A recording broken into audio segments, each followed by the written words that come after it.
Selamat siang, Pak Guru dan teman-teman. Inilah rumah Vito di desa. Nih, di sini berbagai macam jenis tanaman tumbuh.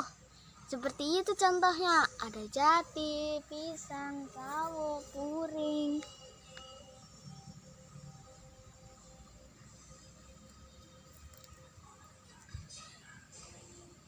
Luas tanah Vito ini adalah 7.500 meter persegi. Dan luas rumah Vito adalah 80 meter persegi. Sedangkan luas halaman Vito adalah 120 meter persegi. Kondisi halaman Vito ini sebagian ada yang rumput, sebagian lagi ada yang tidak ada rumputnya, karena rumputnya ini adanya tidak merata. Di sini tanaman hias banyak tumbuh. Nih contohnya, ini kalau nggak salah alam purba atau sikas, kita juga nggak tahu. Itu juga ada keladi putih liar, ada puring. Nah kalau untuk ini ada 3 pot. Kalau untuk puring sendiri ada 7. Kalau untuk keladi tinggal 6 pot. Kalau untuk tanaman bromelia ini ada 7 pot tanaman. Nah, kalau yang ungu ini ada 2 pot. Tetapi di kebun ini tanamannya lebih banyak. Ayo ikut saya. Nah, inilah tanaman hias yang kita punya. Nih, ini namanya siam aurora. Kalau nggak salah, ini ada 11 pot lebih kayaknya. Nah, kalau yang ini sekitar 10-an. Kalau yang ini kayaknya cuma ada 4. Nah, kalau di bawah pohon mangga yang sudah berkali-kali panen, ini ada tanaman hias. Nah, ini punya Vito sendiri. Jenisnya terkeladi tengkorak, tapi ya motifnya aja yang nggak terlalu cantik. Terus aglon. Terus ini Anthurium Wave of Love. Dan ada juga itu Anthurium Germani. Terus ada binahong merah, ada lidah buaya, ada wijaya kusuma, dan masih banyak lagi. Tanaman yang paling banyak itu tentu berada di kebun Vito. Nih, orang tua Vito mulai mengembangkan perkebunan pisang, jahe, buah belimbing. Terus yang sekarang lagi mulai dibudidayakan adalah anggur.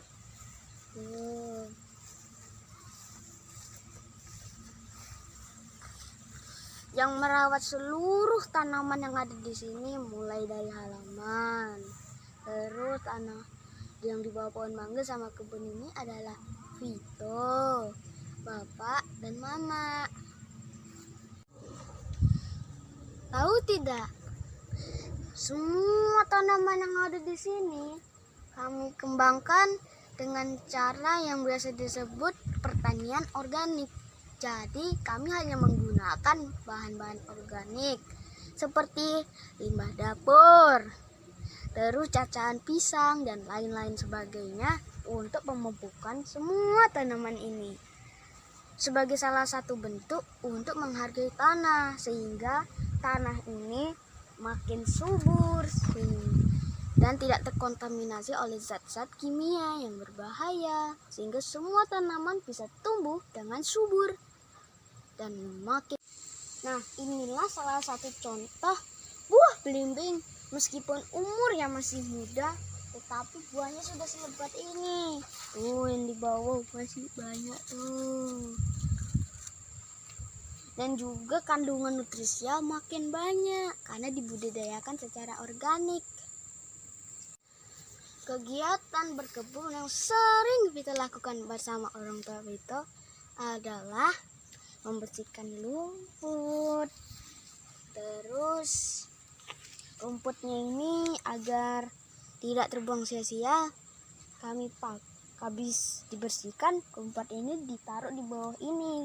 Jadi saat pembusuk nutrisinya ke pohon belimbing semua. Teman-teman, selain diletakkan di bawah tanaman langsung, bisa juga ditaruh di dalam lubang besar ini. Ini disebut biopori besar untuk menyerap air. Selain itu, kegiatan berkebun yang sering kita lakukan bersama orang tua Vito adalah menyiram tanaman, menanam tanaman, dan memupuk tanaman. Untuk menyirami semua tanaman Vito memakai air bekas cuci piring yang disalurkan lewat pipa dari pekarangan ini dan ditampung di sini. Jadi airnya tidak terbuang secara sia-sia, sehingga airnya masih bermanfaat meskipun air limbah untuk pohon ini. Untuk membersihkan lahan, kita menggunakan cangkul dan sabit untuk membersihkan rumput-rumput ini. Kita juga menggunakan parang untuk membersihkan bekas-bekas pohon yang sudah tumbang.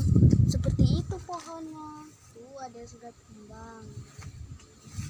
Selain itu ada garpu tanah.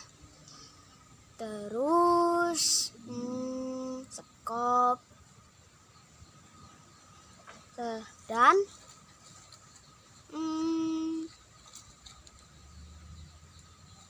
dan angkong untuk mengangkut pupuk serta ember untuk menyiram.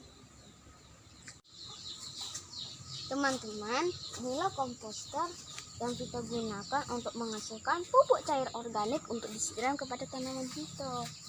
Begini isinya. Semua berasal dari limbah dapur. Terus Vito juga menggunakan kotoran sapi dan ayam. Terus cacahan daun pisang. Dan yang terakhir adalah limbah dapur. Jadi semua limbah dapur yang ada, setiap kali ada limbah dapur akan diberikan kepada pohon-pohon belimbing yang ada di sini, sehingga semua limbah dapur yang membusuk nutrisinya ke belimbing semua, sehingga belimbingnya lebat berbuah. Seperti ini contohnya. Umurnya saja sudah tua, tapi pas sudah dikasih limbah dapur seperti ini dan pupuk cair, dia sudah banyak buahnya seperti itu. Jumlah tanaman besar, keras, dan peneduh untuk halaman Vito ini, kalau untuk jati ada 8. Kalau untuk pohon pete ada 2, pohon mangga ada 1. Nah, untuk tanaman peneduhnya, pohon lengkengnya ada 1. Tapi ada juga yang masih kecil. Tuh, lengkengnya punya Vito. Lalu, hasil-hasil yang Vito nikmati dari semua tanaman ini adalah Vito bisa menikmati buah mangga, buah belimbing, buah naga. Oh iya, buah naga itu tadi juga termasuk dalam tanaman buah tadi. Dia juga dibudidayakan secara organik. Nah, terus ada ini bunga, karena bunga-bunga ini, jadi bunganya ini membuat halaman Vito sama kebun-kebun Vito ini jadi asri, sama bunganya juga indah. Begitulah cara-cara keluarga Vito dan Vito untuk menghargai tanah. Nah, salam sehat. Sampai jumpa. Terima kasih sudah menyaksikan Vito. Sampai jumpa pada tugas Vito selanjutnya. Dah.